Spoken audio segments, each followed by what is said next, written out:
Assalamualaikum warahmatullahi wabarakatuh. Halo semuanya, perkenalkan nama saya Enia Listikal, NIM 19016019. Saya berasal dari Universitas Negeri Padang, Prodi Pendidikan Bahasa Indonesia. Pada kesempatan kali ini, saya akan membahas teks cerpen atau cerita pendek. Ada yang tahu apa itu teks cerpen? Teks cerpen adalah sebuah cerita yang selesai dibaca dalam satu kali duduk, di mana panjang cerpen biasanya berkisar 500 sampai dengan 10.000 kata. Selanjutnya yaitu ciri-ciri cerpen. Ada yang tahu ciri-ciri cerpen? Ciri-ciri cerpen ini dibagi menjadi 4 bagian. Yang pertama, panjang karangan maksimal 10 halaman. Yang kedua, habis dibaca dalam sekali duduk. Maksudnya habis dibaca dalam sekali duduk, yaitu teks cerpen biasanya tidak bersambung atau bisa dibaca dalam satu kali duduk saja. Tidak seperti karya sastra yang lainnya seperti novel.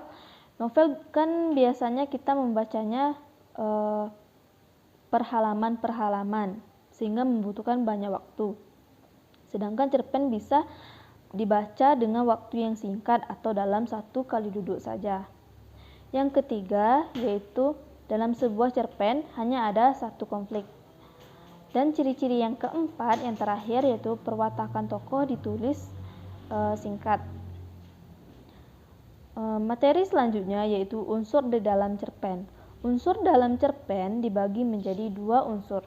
Yang pertama, unsur intrinsik, dan yang kedua, unsur ekstrinsik.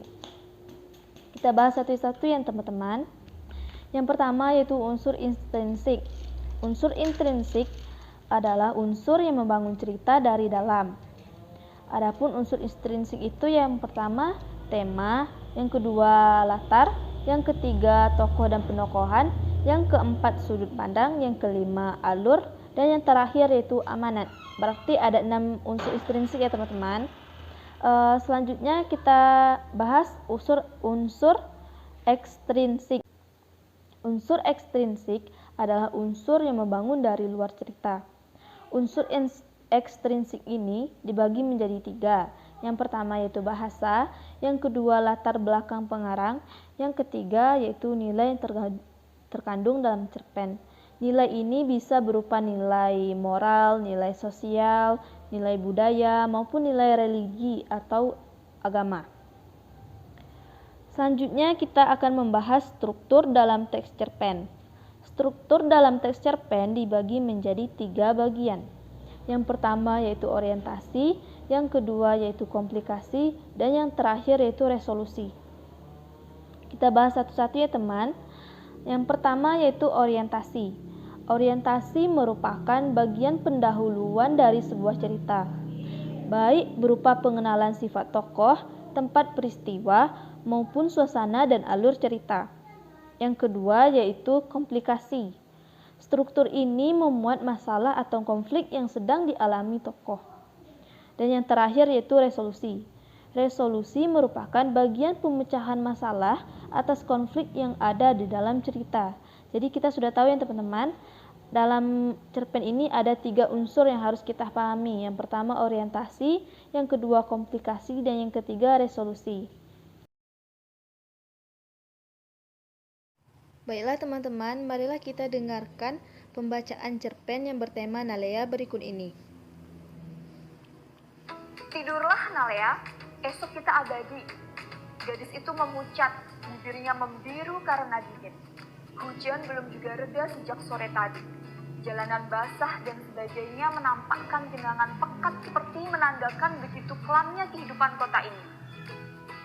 Ini pakai jaket, kata ayahnya.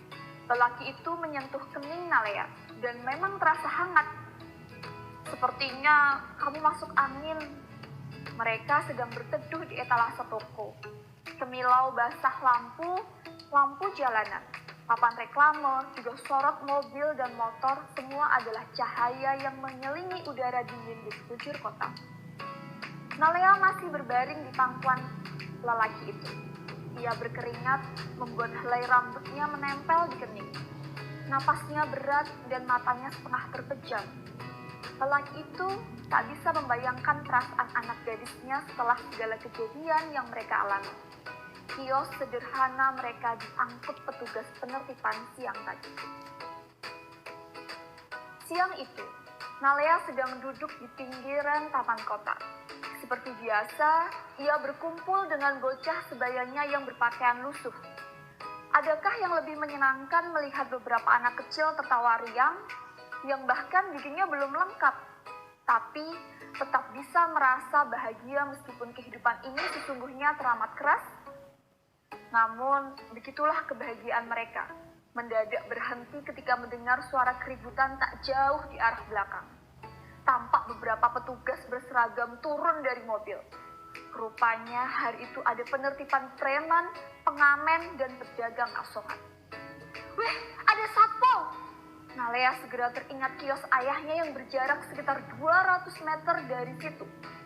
Ia pun langsung berlari, menyeberang jalan, mengejutkan beberapa pengendara mobil yang lantas membunyikan klakson berkali-kali. Nalea terus berlari. Ia melewati pedagang soto, pejalan kaki, tukang becak, tukang ojek yang sedang sibuk dengan gadget, dan orang-orang lain yang tak ada hubungannya dengan cerita ini. Namun, ada dua orang petugas yang terus mengejarnya. Gadis itu pun sampai di sebuah kios kecil. Ia membuka pintu samping kios, membangunkan seorang lelaki yang tengah tidur berbalut sarung. Ayah, ayah, aku dikejar satpol. Hah? Dalam keadaan setengah sadar, lelaki itu lantas meminta Nalea masuk. Namun, hanya berselang beberapa detik sampai dua petugas itu menemukannya. Oh, jadi kalian tinggalnya di sini? Salah seorang petugas berkata, lalu mengambil hati. Mobil ke sini, 200 meter arah barat ada kios yang harus diangkut. Dalam keadaan masih tampak pusing, ayah Nalea mengajak anaknya segera membereskan beberapa barang seperti buntalan baju, radio, dan tas. Mereka harus buru-buru pergi jika tidak ingin dibawa ke panti sosial. Loh, mau kemana? Lelaki itu menggendong Nalea dan segera menyelinap di pagar. Maka keduanya pergi sambil sesekali menoleh pada petugas yang sibuk merobohkan kios-kios semi permanen itu. Baiklah, selanjutnya kita akan menganalisis cerpen yang sudah dibacakan tadi ya teman. Kita akan menganalisis struktur unsur intrinsik dan unsur ekstrinsiknya. Yang pertama yaitu struktur.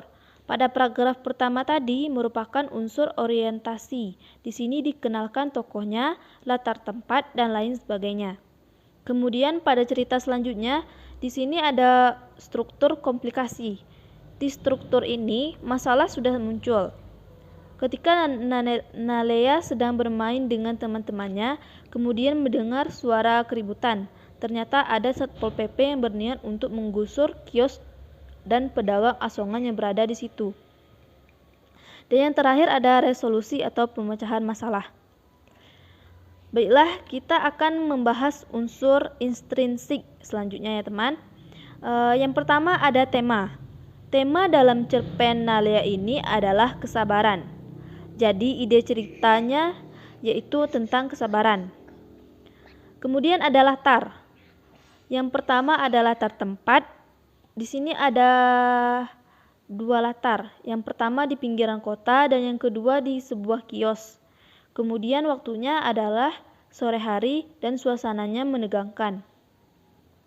Kemudian alur yang dipakai di dalam cerita ini adalah alur campuran.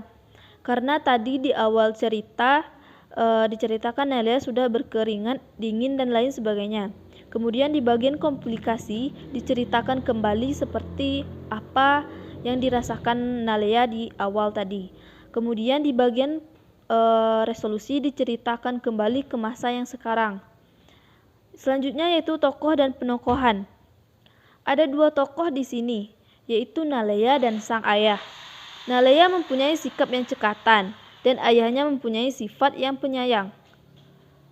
Sudut pandang yang digunakan oleh pengarang adalah sudut pandang orang ketiga.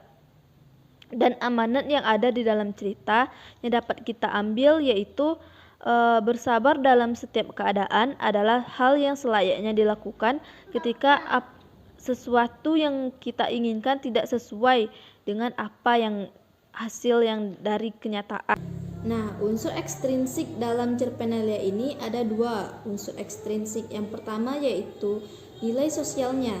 Nilai yang terkandung dalam cerpen ini adalah rasa saling menguatkan dan menyayangi yang dimiliki oleh Nalia dan sang ayah. Kemudian nilai moral. Nilai moral dalam cerpen ini adalah kesabaran dan keikhlasan yang dimiliki oleh Nalia dan sang ayah.